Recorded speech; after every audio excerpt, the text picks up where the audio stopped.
Hi everyone, this is Dina, your attentive reading mentor from Elite Learning Matrix. I want to share with you some ideas about the most common bad habit that obstructs us from reading faster. Some people have called it sub-vocalization, or in simple language we can say mouthing the words. Today I thought of a way to explain mouthing the words in a way that would be easy for everyone, especially those who read not in a normal, slow way, to understand. We'll take it from this different angle. What is the definition for paying attention? Our teachers have many times shouted out to us, "Hey, you, pay attention." It's 7 o'clock. But most of us never ask them, "Can you give me a scientific definition? How do I pay attention? What is paying attention?" So this is one of the things we teach in our course.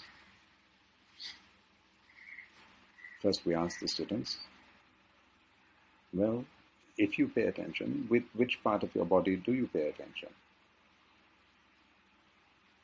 And most of them are a little puzzled by the question.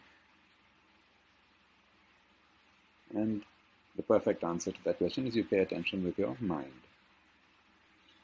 So now where is your mind? Your mind may be distracted by the noises going on just outside your classroom. Your mind may be daydreaming. Your mind may be thinking of your next appointment.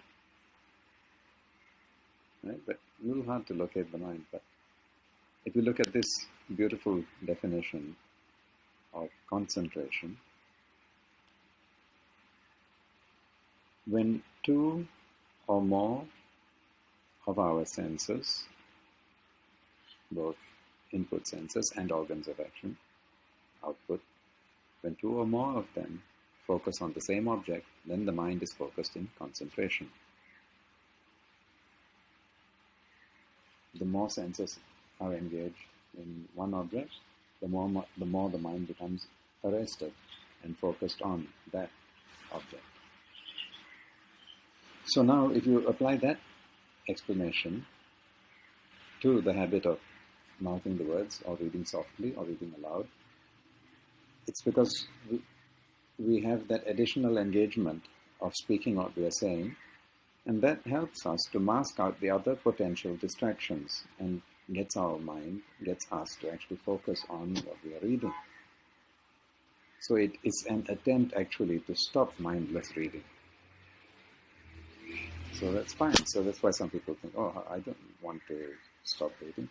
But you see, if the same thing could be accomplished, that means if you can achieve shutting out all other disturbances so that when you're trying to read your book, if your mother happens to be having a long, loud phone call in the next room, you're not going to get, or you're not going to allow your mind to become absorbed in that silly conversation. You may not want to, and yet it happens. So that can be achieved through attentive reading. Attentive reading is achieved through the training that we call coordinated reading. And we invite you to view our short 2-minute video on YouTube, bit.ly/attentive reading.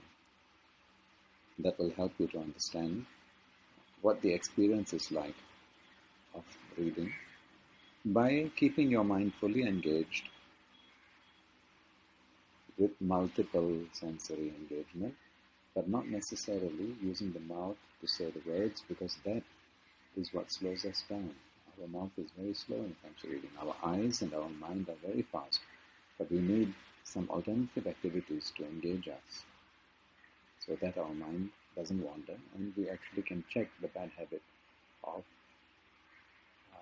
mindless reading, which we all have experienced slipping into. But when you're doing coordinated reading, you'll be so absorbed in it that you won't even be able to let your mind wander. For example, our student yesterday, Swati, she's a 16-year-old schoolgirl here in Singapore. When she started doing the attentive reading at her maximum speed, she didn't even realize that we had done the speed reading test in 30 seconds instead of 60 seconds. She didn't realize it at all because she was so absorbed in it. So that's something to be experienced. Yeah. Contact us through our website. Our Facebook page is facebook.com/mindintellectmemory. See you all. All the best.